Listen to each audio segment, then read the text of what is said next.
இன்று மாற்றத்தின் நாள். ஆம், மாற்றம் உண்டு.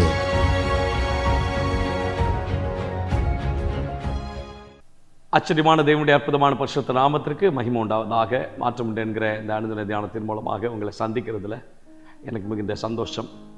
ஆண்டவர் உங்களோடு கூட இருந்து நடத்தி வருகிற நம்முடைய ஆச்சரியமான பாதைகளுக்காக கர்த்தரை நான் ஸ்தோத்திரிக்கிறேன். ஆண்டவர் உங்களோடு கூட இருந்து அற்புதமாய், ஆச்சரியமாய், மேன்மையாய், மகிமையாக உன்னதமான தேவன் தம்முடைய ஆச்சரியமான தம்முடைய கரத்தினாலே உங்களை நடத்தட்டும் என்று இயேசுவின் நாமத்தில் ஜெபிக்கிறேன். அப்போஸ்தலர் நடபடிகள் 3வது அதிகாரம் 10வது வசனம். Acts chapter 3 verse number 10. தேவாலயத்தின் அலங்கார வாசல் அண்டையிலே பிச்சை கேட்க உட்கார்ந்திருந்தவன் இவன்தான் என்று அறிந்து அவனுக்கு சம்பவித்ததை குறித்து மிகவும் ஆச்சரியப்பட்டு பிரமித்தார்கள். And recognized him as the one who sat at the beautiful gate of the temple asking for alms, and they were filled with wonder and amazement at what had happened to him. அலங்கார வாசலிலே பிச்சை கேட்டு கொண்டிருக்கிறான். பேதுருவும் யோவானும் வருகிறார்கள். வெள்ளியும் பொண்ணும் என்னிடத்தில் இல்லை, என்னிடத்தில் உள்ளதை உனக்கு தருகிறேன். கரத்தை பிடித்து தூக்கி விடுகிறார்கள். அவன் தன்னுடைய முடமான சூழ்நிலையிலிருந்து அவன் சுகம் பெறுகிறான். அது பரிசுத்த ஆவியானவர் எப்படி எழுதி வைக்கிறார்? அவனுடைய கால்களும் கரடுகளும் பலன் கொண்டது. அவன் குதித்தெழுந்து நின்று நடந்தான். நடந்து குதித்து தேவனை துதித்து கொண்டு அவர்களுடனே கூட தேவாலயத்துக்குள் பிரவேசித்தான். அவன் நடக்கிறதையும் தேவனை துதிக்கிறதையும் ஜனங்கள் எல்லாரும் கண்டு ஆச்சரியப்பட்டு பிரமித்தார்கள். பரிசுத்த ஆவியானவர் இன்றைக்கு உங்கள் வாழ்க்கையில் ஒரு காரியத்தை சொல்ல விரும்புகிறார்.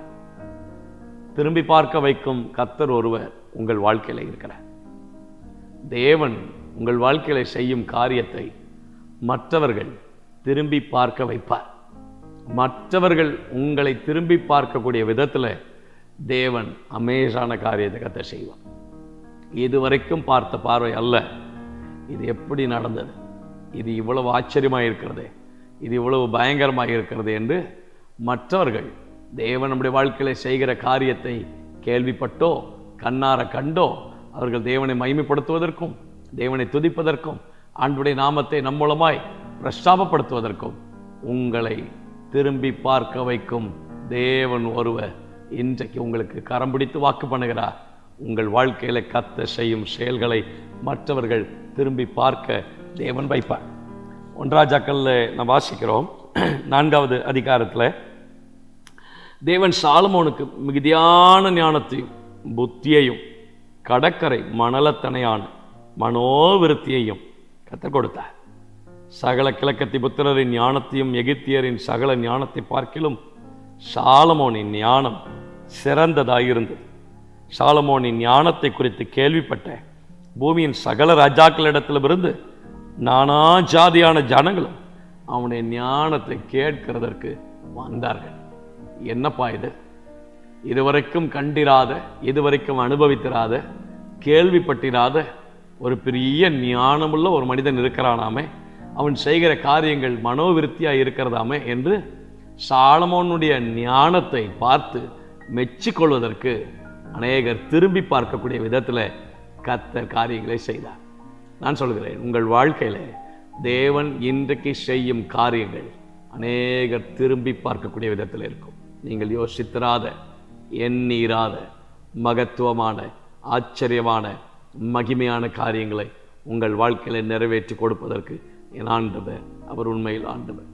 மற்றவர்கள் எங்களை திரும்பி பார்க்கக்கூடிய விதத்தில் எப்பொழுது என்று கேட்கிறீர்களா?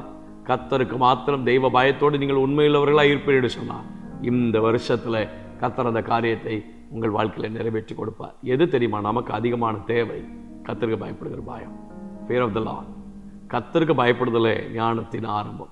ஆண்டவருக்கு பயப்படுகிற பயம் மாத்திரம் உங்களுக்கு இருக்கும் என்றால் மனுஷனுக்கு பயப்பட வேண்டிய அவசியம் இல்லை.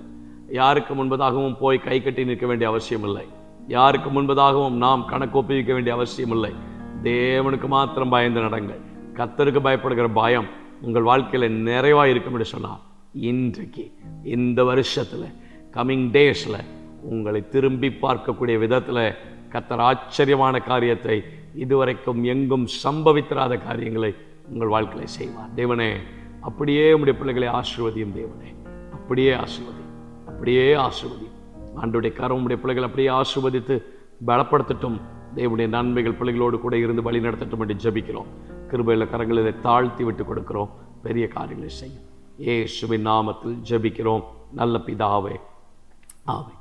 May God bless you. God will be with you. தைரியமாக இருங்க, சோர்ந்து போகாதீங்க. உங்களுக்காக தொடர்ந்து ஜெபம் பண்றோம். God bless you.